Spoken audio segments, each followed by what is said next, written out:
Hello there, and welcome back to the neighborhood. We're taking a look at the Colorfly CDA-M1P portable USB DAC amplifier today. This thing is a bit of a surprise. Let's get into it.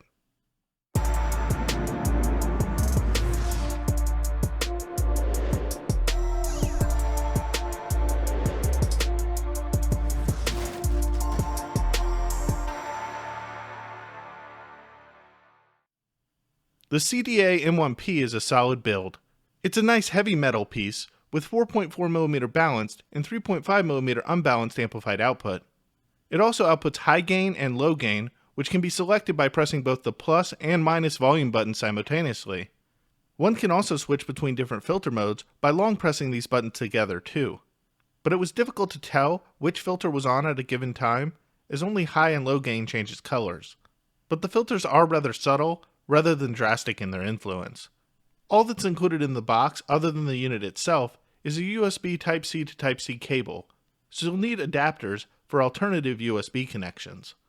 This Colorfly runs on an AK4494 SEQ chipset and two XR2001 amplifiers. Balanced output has a maximum power output of 4 VRMS and a minimum of 2.7 VRMS, while unbalanced output has a maximum of 2 VRMS and a minimum of 1.35 VRMS. If I had one critique on the build, it would be that this thing does draw a substantial amount of power from my phone, and it does get pretty warm, at least as warm as the DAC Port HD, and maybe even warmer. So if your phone doesn't have a robust battery, or you don't like the fact that it heats up, this one might not be for you. The sound of the MP is pretty good though. Its tonality is slightly warm, note weight mildly lush, and general presentation decently expansive. It has an above-average separation of musical notes, with decent distinctiveness of instrumentation, even if the space between sonics was never vast in this regard. Still, it always performed well enough though.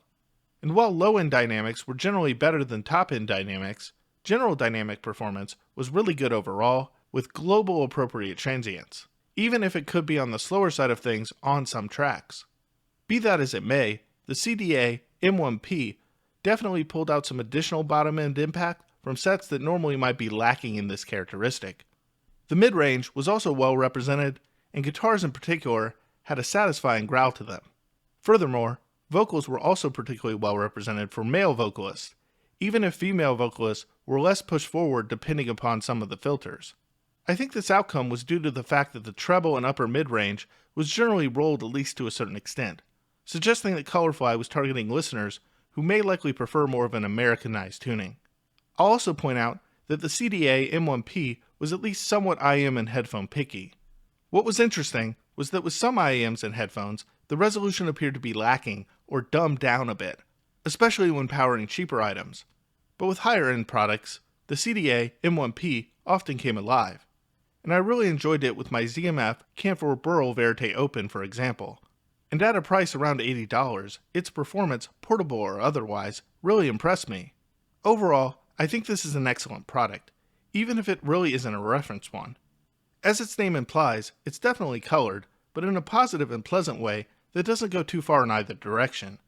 In fact, I quite enjoyed my time with the CDA-M1P and appreciate both its robust build and full-bodied sound. It will be most suited to those looking for an easygoing, capable portable solution to use with a short time with a phone or a lengthier listening session with a laptop that can sustain its power draw. Thanks to Shenzhen Audio for sending the Colorfly CDA-M1P into the channel for review. I'll leave a link so that you can pick one up from them if it seems like something you might be interested in. I'll also leave links below to follow the channel at other social media locations like X, Instagram, Patreon, or www.intoitreviews.com. Thanks for watching and making it to the end of this video. And if you're new to the channel, there'll be a few cards at the end of the outro to check out my other reviews. And with that, I'm out for now.